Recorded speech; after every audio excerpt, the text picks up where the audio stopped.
Bom galera, hoje eu quero falar com vocês aqui um pouquinho sobre o demônio Kane. Pois é, o nosso grande Kane aí, que muita gente gosta dele, entretanto muitos acabaram não pegando o Kane conquistando grandes coisas na WWE, que realmente foi uma coisa rara. E acho que esse que deve ser o tema central do vídeo, né? Como o Kane muitas vezes acabou sendo um tanto subestimado, na minha opinião, na WWE, como ele não foi tão aproveitado como poderia, né?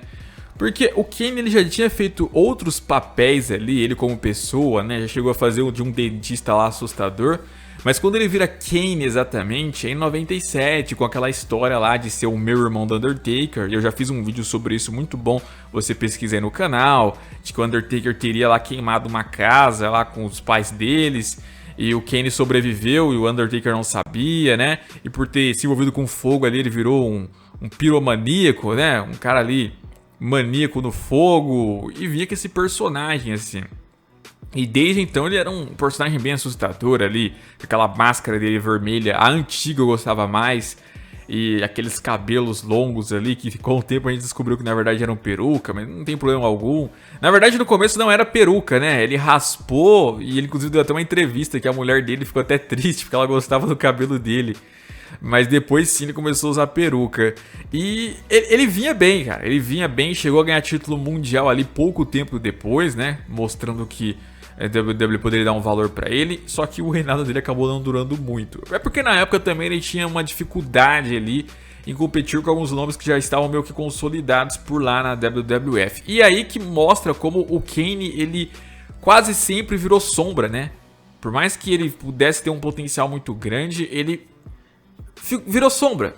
Você tinha ele como sombra do Undertaker, aí naquele mesmo período você tinha ali o Stone Cold se destacando e o próprio Undertaker acabava virando ali um antagonista, nunca o cara principal durante aquele período, porque o Stone Cold já era esse cara. Depois o The Rock explodiu e aí foi difícil de segurar, né? O próprio Stone Cold teve dificuldades ali, acabou sendo passado com o tempo. E aí outros nomes foram se destacando, Triple H, depois veio a chegada do Chris Jericho, o retorno do Shawn Michaels, e depois ali Kurt Angle, e veio uma série de caras ali, o Goldberg, teve Brock Lesnar, e com isso o Kane sempre foi ficando de lado. Mas ele teve esse destaque inicial aí no personagem, lutando, sempre foi um bom lutador, sempre foi um cara que se cuidou fisicamente, mesmo depois de velho, assim, você nota que o Kane, ele não é um cara que se lesionou muitas vezes, assim, sabe? Ele realmente conseguia ali se conservar, embora, obviamente, também ele não tinha golpes, assim, que o arriscavam pra valer, mas dá pra ver que ele tem uma genética boa ali, né? Ele sempre tá bem avantajado no seu corpo, mesmo em épocas que ele nem está treinando, né? Mas ele sempre consegue se vender bem ali. E é o que eu falei, ele acabou sendo uma sombra durante um tempo e isso prejudicou. Ele teve destaque em Royal Rumble Match. Vocês devem saber que ele é o maior superstar, assim, da história do Royal Rumble a eliminar nomes, né? A eliminar adversários. Ele foi o que mais eliminou até hoje. Acho que dos superstars que estão na ativa, o Roman é quem mais pode chegar nesse recorde dele. Embora não sei se vai conseguir esse feito. Embora eu nem saiba se a WWE quer que ele alcance esse feito, né?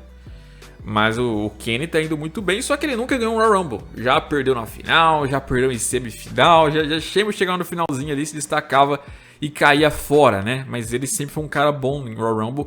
O que me deixa um pouco triste saber que ele não vai ter nenhum Royal Rumble na carreira, né? O Strowman, por exemplo, ele ganha aquele maior Royal Rumble de todos os tempos. O Big Show, que nunca ganhou um Royal Rumble, ele pelo menos ganhou já o Andre the Giant. E o Kane? Vai ser muito difícil o Kane ganhar um dia um Royal Rumble, né? Só se eles fizerem algum especial, tipo na Arábia Saudita. Mas o Andre the Giant, eu acho que o Kane merecia ganhar sim.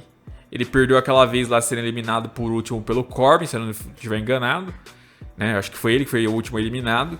E então eu acho que o Kane poderia vencer.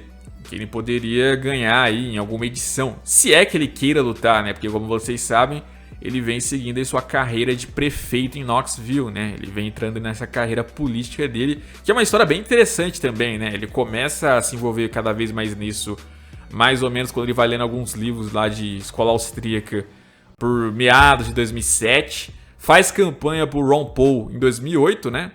E aí depois Muita gente questiona por que ele fez aquilo, qual que eram as ideias deles, e ele resolve criar um blog para explicar por que ele apoiou o Ron Paul e quais as ideias que ele defende, né? Tem até, eu acho que até hoje escrito num blog antigo dele, lá em 2009, algo assim. Se você pesquisar, você vai achar na internet, se é que não deletou isso. E ele fala lá sobre todas as ideias dele de liberdade, né, de propriedade, e que ele, a linha dele é do Rothbard, né? Que o que ele mais idealiza seria de fato uma sociedade de livre mercado, uma sociedade anarcocapitalista. Mas ele não acredita que é possível chegar nela, embora é o que ele idealiza, né? Então, ele tenta ser meio que um libertário, que a gente chamaria aí no meio do libertarianismo de um libertário gradualista, né? Que se envolve na política ali também. E é isso. E hoje ele tá nessa carreira. Mas na WWE, ele também já foi queimado algumas vezes. Por exemplo, quando ele perde a máscara, você poderia ver ele ali sem a máscara e pensar que talvez ele se tornaria alguém ali com alguma coisa mais interessante, né? Porque, sei lá, depois de uns anos, realmente, ele continuar com a máscara já estava um pouco meio desgastado, ele precisava fazer algo de diferente. Ele tira ela, mas não muda muita coisa. Na verdade, você pode até dizer que ele começou a perder mais vezes ainda. Ele começou a ficar um menos assustador, né? Quando eu conheço o Ken em 2008, por exemplo, eu conheço um cara que constantemente estava perdendo ali para alguns nomes até que um tanto ali não tão populares, ali não tão credíveis. Eram uns caras tipo Khali, o Mark Henry ali, né? Que já não era um Triple H da vida, não era um Undertaker da vida que eles estavam perdendo. Então deu pra ver que o Ken caiu muito ali quando ele perde a máscara, e muita gente sempre começou a se questionar, né, com o tempo, poxa, quando será que ele vai voltar a usar máscara? Porque se ele voltasse a usar máscara, talvez ele voltasse a ser aquele antigo Kane. E ele volta a usar em 2012, cara, que foi um dos momentos que eu mais curti, assim, falei, caraca, finalmente o Kane mascarado, nossa, agora ninguém para, né? E ele ainda vinha com aquele capacete de aço que deixava mais assustador tudo isso, né?